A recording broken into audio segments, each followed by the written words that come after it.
Expose house کے معزز ناظرین السلام علیکم۔ دوستو، وہ وقت ماضی کا حصہ بن گیا جب ہم اہل مغرب سے کہتے تھے کہ تمہاری تہذیب آپ اپنے خنجر سے خودکشی کرے گی۔ اب معلوم ہوا کہ وہ ہمیں ساتھ لیے بغیر مرنے کا ارادہ نہیں رکھتے اور ہم ان کے بغیر جینے کو تیار نہیں۔ یہ موت کب سے ہمارے دروازوں پر دستک دے رہی ہے۔ اگر آپ کلچر گلوبلائزیشن کی حالیہ رفتار سے واقف ہیں تو اس میں ہرگز شک نہیں کہ کل کو ہم جنس پرست بھی آپ کی ان گلیوں میں پھٹی ہوئی جینز کے ساتھ جلوس نکالتے پھریں اور اپنی بدفعلی پہ ناک چڑھانے پر آپ کو اور آپ کے آباء و اجداد کو بد تہذیبی کے طعنے دیں، بلکہ تہذیب کا یہ آخری گھونٹ بھی زبردستی آپ کے حلق سے اتارنے کی کوشش کریں۔ دوستو، ایک نہایت کالی باولی آندھی اب ہر ملک کے دروازے پر دستک دے رہی ہے۔ لبرلز، سیکولرز، ماڈرنسٹ اور فیمنسٹ سب اپنے اپنے حصے کا کام کریں گے اور تاریخ کے اس فساد عظیم کا راستہ صاف کر کے رخصت ہوں گے۔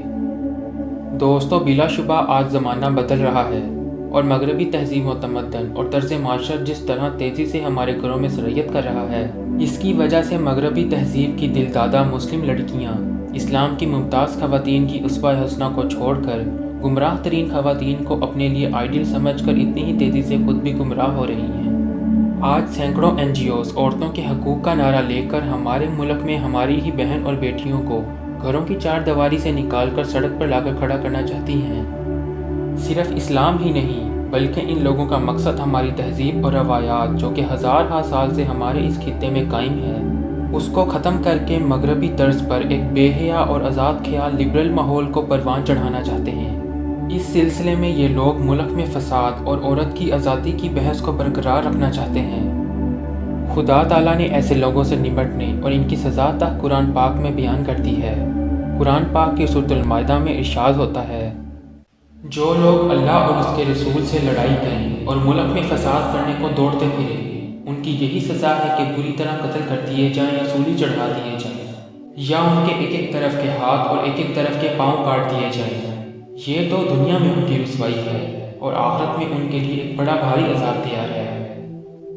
دوستو، اسی طرح ایک اور جگہ اللہ تعالیٰ ارشاد فرماتا ہے، جو لوگ مسلمانوں میں بے حیائی پھیلانے کی آرزو رکھتے ہیں ان کے لیے دنیا اور آخرت میں دردناک عذاب ہے۔ معزز ناظرین، عورتوں کے حقوق کی تحریک دنیا میں پہلی بار انقلاب فرانس کے بعد سامنے آئی۔ اس تحریک کا دوسرا اہم دور 1890 سے 1925 کا ہے، جسے عورتوں کی سفریچی تحریک کا دور بھی کہا جاتا ہے، جبکہ تیسرا دور تحریک نسواں کا جدید دور کہلاتا ہے، جو کہ 21ویں صدی کے شروعات میں ہی شروع ہوا اور تاحال جاری ہے۔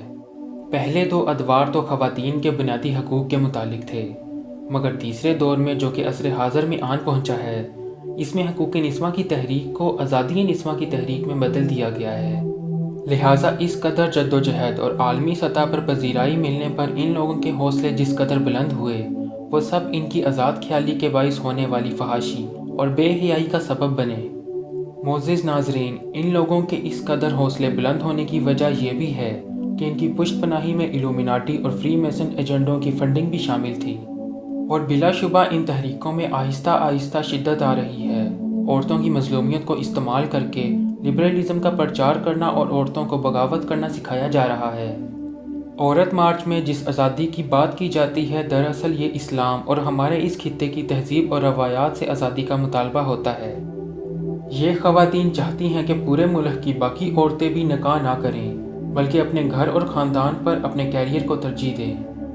دوستو، ایسے ہی دجالی پیروکاروں کے متعلق خدا تعالیٰ قرآن پاک میں ارشاد فرماتا ہے، یقیناً وہ لوگ جو ایمان لائے پھر کافر ہوئے، پھر ایمان لائے پھر کافر ہوئے، پھر کفر میں مزید بڑھے، اللہ تعالیٰ ہرگز نہ انہیں بخشے گا نہ انہیں راہ دکھائے گا۔ دوستو، اس بات میں کوئی شک نہیں کہ آج ہم زمانہ آخرت میں زندہ ہیں۔